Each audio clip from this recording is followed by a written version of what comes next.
আসসালামু আলাইকুম সুধী দর্শক, স্বাগতম জানাচ্ছি আজকের রেসিপি দেখার। আজকে আপনাদের জন্য নিয়ে এসেছি একটা স্পেশাল চাইনিজ রাইস রেসিপি। আর এই চাইনিজ রেসিপিটি হলো cashew nut chicken fried rice. ব্যক্তিগতভাবে এই ফ্রাইড রাইসটা আমার এগ ফ্রাইড রাইসের চাইতে বেশি পছন্দ, তাই আমার পছন্দের রেসিপিটা আপনাদের সাথে শেয়ার করতে চলে এলাম। প্রথমেই একটা বাটিতে আমি 2 কাপ চিনি গুঁড়া চাল নিয়ে নিয়েছি এবং কিছু পরিমাণ পানি নিয়ে নিয়েছি। এখন এই চালটাকে আমি খুব ভালো মতো কয়েকবার ধুয়ে নেব। যতক্ষণ না পানিটা একদম পরিষ্কার বের হচ্ছে ততক্ষণ পর্যন্ত চালটাকে ধুয়ে নিতে হবে। তবে আপনারা চাইলে এই চিনি গুঁড়া চালের বদলে বাসমতি চাল দিয়েও কিন্তু এই রেসিপিটা করতে পারবেন।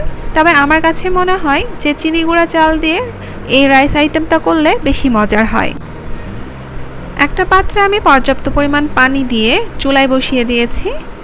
এই পর্যায়ে চুলার জাল হাই টু মিডিয়ামের মাঝামাঝিতে আছে। এখন এই পানির মধ্যে আমি 1 টেবিল চামচ সয়াবিন তেল দিয়ে দিলাম 1 টেবিল চামচ লবণ। এখন লবণ ও তেল খুব ভালো মতো পানির সাথে মিশিয়ে নিচ্ছি।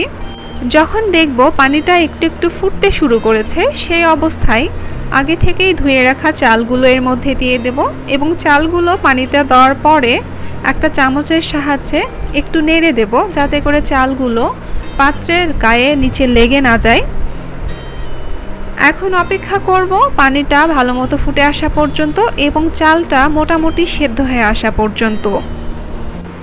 তবে মনে রাখতে হবে চালগুলো কিন্তু একদম সম্পূর্ণ সেদ্ধ করা যাবে না। এটা 80% সেদ্ধ করে নিয়ে চুলার জাল বন্ধ করে দিতে হবে এবং উঠিয়ে একটা ছড়ানো পাত্রে রাখতে হবে। আপনারা হয়তো দেখেই বুঝতে পারছেন চালগুলো একদম সম্পূর্ণ সেদ্ধ হয়নি, ভেতরটা কিছুটা শক্ত আছে। এই চালগুলোকে যখন একটা প্লেটে উঠিয়ে রাখবেন তখন এই চালের যে তাপ থাকে সেই তাপেই কিন্তু চালগুলো সম্পূর্ণভাবে সেদ্ধ হয়ে যাবে। এখন একটা স্ট্রেনারের সাহায্যে আমি সেদ্ধ চালগুলোকে পানি থেকে উঠিয়ে নিয়ে পানি ঝরিয়ে নিয়েছি ভালো মতো এবং একটা ছড়ানো প্লেটে নিয়ে নিচ্ছি। এরপর একটা চামচের সাহায্যে খুব ভালো মতো এই ভাতগুলোকে ছড়িয়ে দিচ্ছি এবং আমি এটাকে ফ্যানের নিচে রেখে ঠান্ডা করে নিয়ে তারপর 1 ঘন্টার জন্য ফ্রিজের নর্মাল পোর্শনে রেখে দেব। এখন আমি চিকেনগুলোকে ম্যারিনেট করে নেব। এর জন্য আমি 1/3 কাপ বোনলেস চিকেন এরকম ছোট ছোট টুকরো করে কেটে নিয়েছি। এখন এর মধ্যে আমি দিয়ে দেব 1/2 চা চামচ মরিচের গুঁড়া, 1/2 চা চামচ লবণ, 1/2 চা চামচ গোলমরিচের গুঁড়া, 1 চা চামচ রসুন বাটা, 1 চা চামচ আদা বাটা,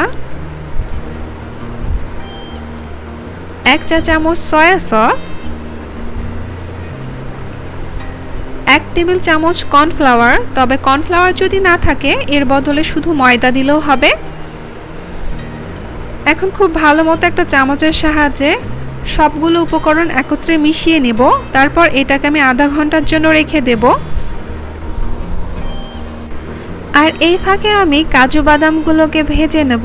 এর জন্য একটা কড়াইয়ে তেল নিয়ে নিয়েছি। এই পর্যায়ে চুলার জাল আমি মিডিয়ামে রেখেছি। তেলটা যখন মোটামুটি গরম হয়ে এসেছে তখন এর মধ্যে আমি দিয়ে দিলাম 1/4 কাপ কাজু বাদাম। এখন অনবরত নেড়ে এই বাদামগুলোকে ভেজে নিতে হবে যতক্ষণ না এগুলো সোনালি রঙের হয়ে আসছে। যখন দেখবেন ঠিক এরকম কালার চলে এসেছে কাজু বাদামগুলোকে তেল থেকে উঠিয়ে নিতে হবে। এখন এই একই তেলেই আমি ম্যারিনেট করে রাখা চিকেনগুলোকে দিয়ে ভেজে নেব। আর চিকেনগুলোকে কিন্তু অতিরিক্ত ভাজবেন না, মোটামুটি ভেজে তেল থেকে উঠিয়ে নিতে হবে। সম্পূর্ণ চিকেনগুলো আমার দেওয়া হয়ে গিয়েছে। কিছুক্ষণ অপেক্ষা করব, তারপর চিকেনগুলোকে অনবরত নেড়ে ভেজে নেব যাতে চারি সাইডটা খুব ভালো মতো কুক হয়। তবে হাই হিটে এই চিকেনগুলোকে ভাজবেন না, এতে করে কিন্তু চিকেনগুলো খুব ভালো মতো ভেতর থেকে রান্না হবে না। তাই মিডিয়াম আঁচে রেখে এই চিকেনগুলোকে ভেজে নিতে হবে। চিকেনগুলো ভাজা হয়ে গিয়েছে, এখন এগুলোকে আমি উঠিয়ে রাখবো। রান্নার এই পর্যায়ে আমি চুলায় আরও একটা পাত্র বসিয়ে দিয়েছি। এর মধ্যে আমি 5 টেবিল চামচ সয়াবিন তেল নিয়ে নিলাম। এখন এর মধ্যে আমি দিয়ে দেব 1 টেবিল চামচ রসুন কুচি, 1 চা চামচ আদা কুচি, এখন এই রসুন ও আদা কিছুক্ষণ নেড়ে ভেজে নেব। এই পর্যায়ে আমি দিয়ে দেব 1 কাপ গাজর, হাফ কাপ বরবটি ও কয়েকটা কাঁচামরিচ ঠিক এইভাবে কেটে নিয়েছি। এখন আবারও কিছুক্ষণ নেড়ে এই সবজিগুলোকে আমি ভেজে নেব। এই পর্যায়ে আমি দিয়ে দেব 1 কাপ বাঁধাকপি।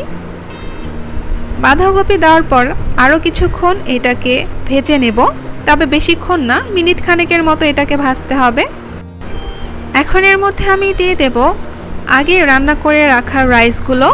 আর এই রাইসগুলো কিন্তু আমি একদম ফ্রিজ থেকে বের করে সরাসরি ব্যবহার করছি। এখন সবজির সাথে এই রাইসগুলোকে মিশিয়ে নেব, যাতে করে এই রাইসের নিচে লেগে না যায়। এই পর্যায়ে আমি দিয়ে দেব হাফ চা চামচ গোলমরিচ গুঁড়া, 1 টেবিল চামচ সয়া সস, 1 টেবিল চামচ টমেটো সস, 1 চা চামচ চিনি। যেহেতু আগে লবণ পানিতে সেদ্ধ করা চাল, সেজন্য দিয়ে দিলাম হাফ চা চামচ লবণ। এখন খুব ভালো মতো এই সকল উপকরণ রাইসের সাথে মিশিয়ে নেব। ভালো মতো মেশানো হয়ে গেলে এর মধ্যে এখন আমি দিয়ে দেব আগে থেকে ভেজে রাখা কাজু বাদাম ও চিকেনগুলো। দেওয়ার পর ভালো মতো মিশিয়ে নেব এবং মেশানো হয়ে গেলে এই অবস্থায় চুলার জাল বন্ধ করে দেব। এরপর একটা সার্ভিং ডিশে এই রাইসগুলোকে সার্ভ করব। আপনারা হয়তো দেখেই বুঝতে পারছেন এই cashew nut chicken fried rice দেখতে যতটা লোভনীয় হয়েছে, খেতেও কিন্তু অসাধারণ। তাই অবশ্যই বাসায় ট্রাই করবেন এবং আপনাদের মতামত আমার সাথে কমেন্ট বক্সে শেয়ার করবেন। সকলে অনেক ভালো থাকবেন। আল্লাহ হাফেজ।